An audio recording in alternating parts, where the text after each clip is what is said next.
Kahit tapos ng pinagbidahang series na Lolong, nagsasanay sa isang Filipino martial arts si Ruru Madrid. Umaasa siyang maipapasa niya rin ito sa mga kabataan balang araw. Makichika kay Athena Imperial. Love team.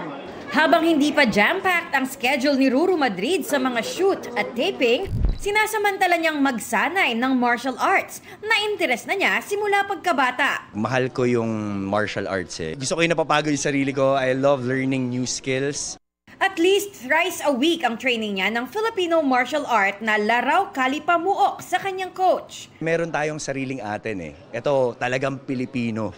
So might as well, ito yung bibit-bitin ko. At I'm hoping na makahawa ko sa mga kapwa natin Pilipino at makapagbigay tayo ng inspirasyon sa mga kabataan na itry nila to. Aside from working out regularly, dagdag ito sa health and wellness routine ng aktor. Marami kang matutunan dyan, hindi lang yung skills but also yung disiplina. Nakikita rin ni Ruru na balang araw, ipapasa niya sa mga kabataan ang natutunang Laraw Kali Pamuok. Gusto kong ibuhos lahat ng energy at attention ko dito at i-master ko siya. Eventually, ang goal ko or ang na-visualize ko is maging lakan ako someday, maging teacher, and I get to go sa mga schools, makapagturo sa mga bata about Filipino martial arts.